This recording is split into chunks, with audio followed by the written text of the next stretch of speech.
Adelante, señora, por favor, no se sienta cohibida. Esto es un poco sobre la película Viven, ¿no?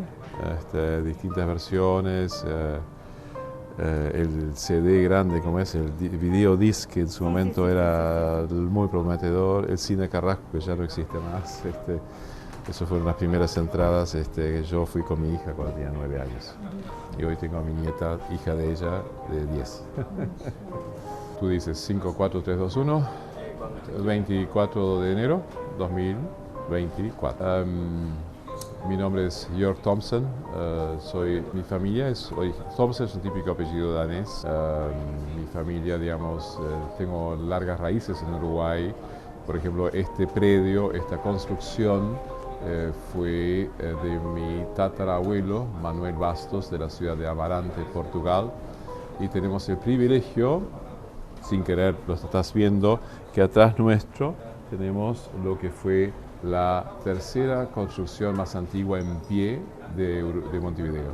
¿Sí? La construcción estas son piedras de 60 centímetros de espesor y tenemos ese bonito privilegio. ¿Sí? Elegimos este lugar por su cercanía, obviamente, a la Plaza Matriz, por su mensaje también, ¿no? De que es una historia uruguaya, una construcción muy antigua y bueno, demuestra un poco las raíces que uno tiene, ¿no? Traté de buscar lo menos sobre usted, así sí me sale más naturalmente la Ok, pregunta, dale. Principalmente me habían dicho que era alemán. No, Thomsen es un apellido danés. No te olvides que la frontera de Dinamarca variaba y circunstancialmente mi padre nació en Hamburgo, que era en su momento la frontera con Dinamarca. ¿Sí? Le habían pasado mal el dato entonces. Sí. De hecho, yo no hablo danés, hablo alemán. Sí. ¿Por qué elegiste este camino como profesión? No es mi profesión, esto es mi gran hobby, ¿no? Es uno de los tantos motivos por el cual mi señora toma nota para exigirme el divorcio un día. No, ¿por qué lo hice? Porque no, primero que nada suena un poco pedante, pero porque nadie lo había hecho antes. Yo trabajo en mi empresa, está, digamos, en el contexto internacional, entonces vender tecnología uruguaya en el extranjero es muy difícil, ¿no? Cuando tú pones tu tarjeta de visita en la mesa de tu interlocutor, ya sea en Singapur, la India o en Sudáfrica, tenés que defender que sos de Uruguay, ¿me entiendes? O sea, no conocen el Uruguay y eso es harto difícil. No te olvides de la broma del Homero Simpson, ¿no? Con el globo terráqueo. There it is, Australia. I'll be damned. Look at this country. You are gay. O sea, luchás contra todo eso, porque la gente cree, ¿no? La gente cree que por el fútbol se nos conoce automáticamente por todos lados y no es así.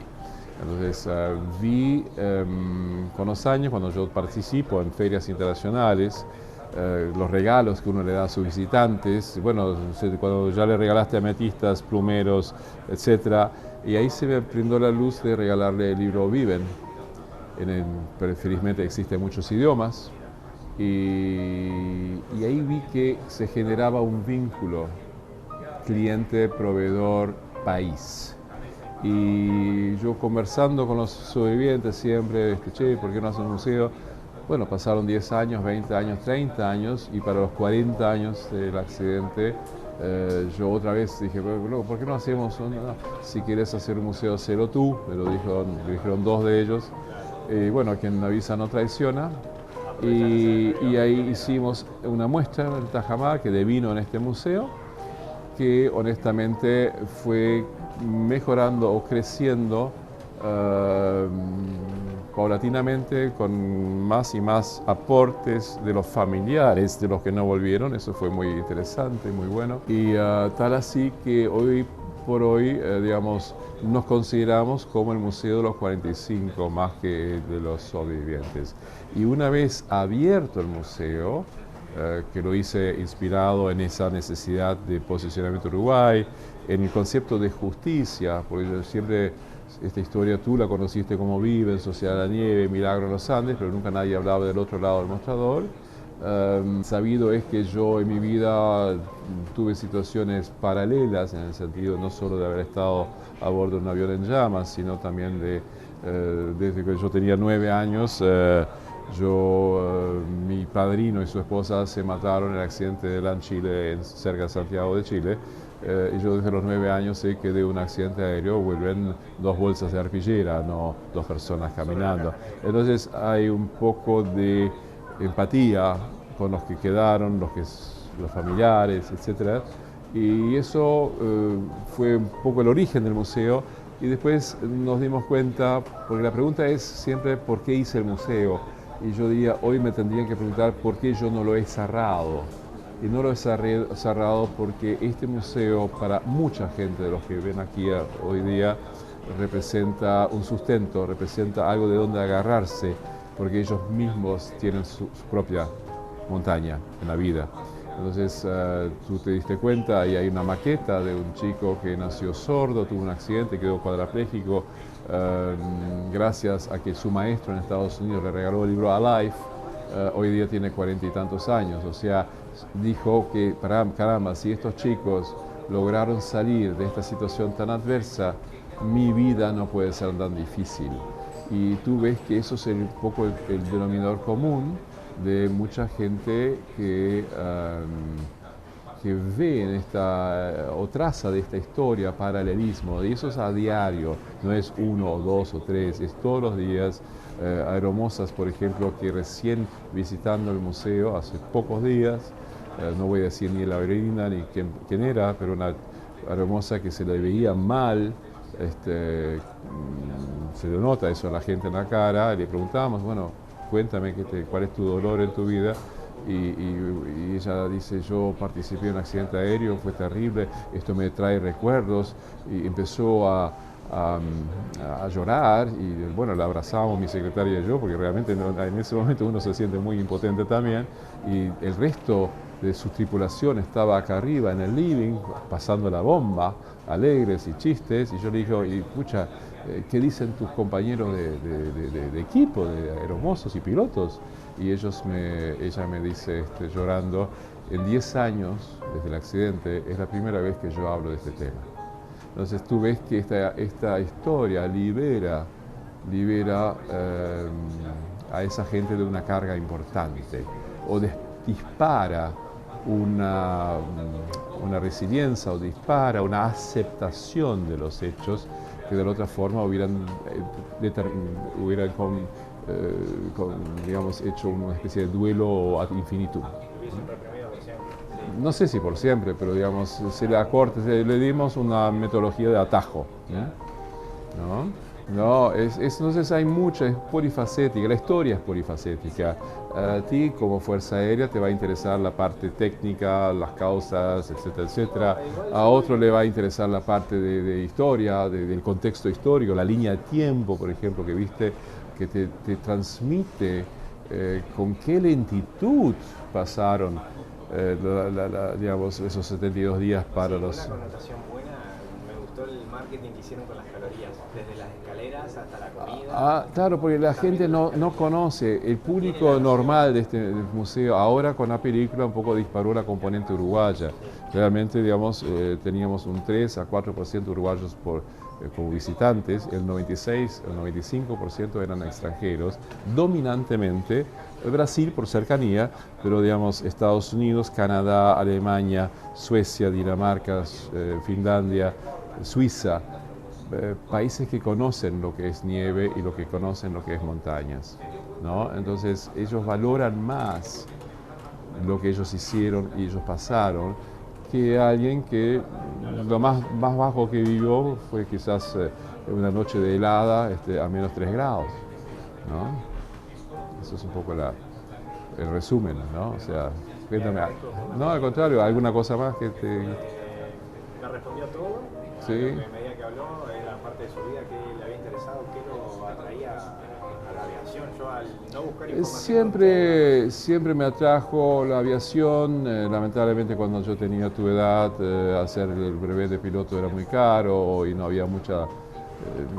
circunstancias adversas, pero ves, mi hijo, por ejemplo, Uno de mis hijos es piloto y es instructor de vuelo y investigador de accidentes aéreos en Estados Unidos. O sea, los hijos cumplen los sueños de sus padres, ¿no? Vas a ver que tus hijos van a cumplir el sueño de vaya a saber qué sueño tienes hoy día, pero es la triste realidad es esa, ¿no? La vida es muy corta. Le agradezco mucho por su tiempo. No, gracias a ti, ¿eh? Voy a hacer nomás al local y muchas gracias. ¿Y cómo es tu nombre completo? Facundo José Morales. Perfecto.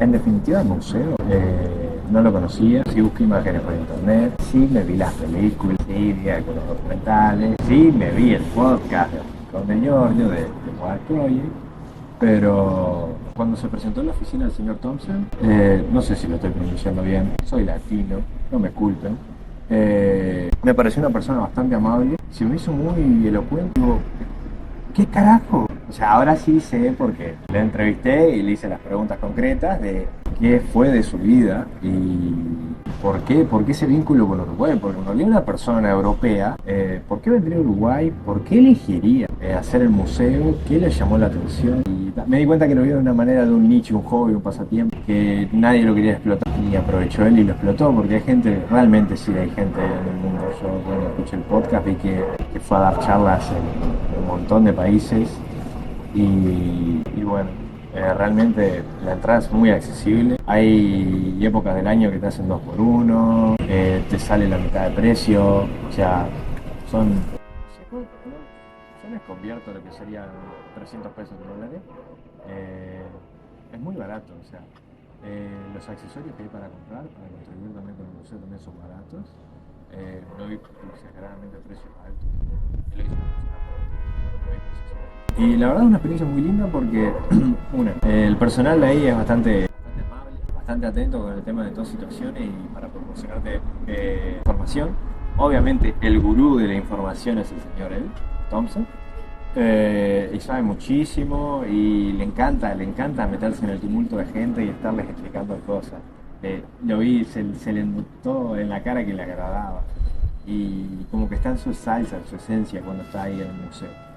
Y bueno, mi cámara quedó como pero realmente mañana voy a volver a venir. Recién empecé el primer día de filmación porque no me dio el tiempo a venir por temas de trabajo y mañana vengo a realizar tomas macro, o sea, tomas de objetos, cosas contundentes, así.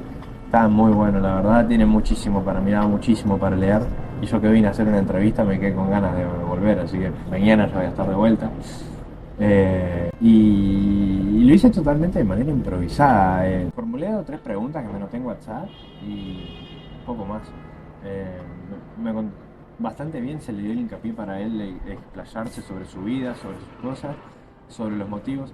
Yo, o sea, quizás queda muy vacío, muy banal que no hice todas las preguntas, o ¿por qué no preguntaste sobre el accidente? ¿Por qué no preguntaste sobre la Sociedad de la Nieve? Ustedes ya lo saben, ustedes ya lo vieron seguramente, si realmente se interesaron, pero lo que no sabían era de la vida del señor Thompson, ¿entienden? Yo quería ir un poquito más allá, no hacer lo típico porque salió la película y se puso de moda y empezó a haber una fluctuación de gente más.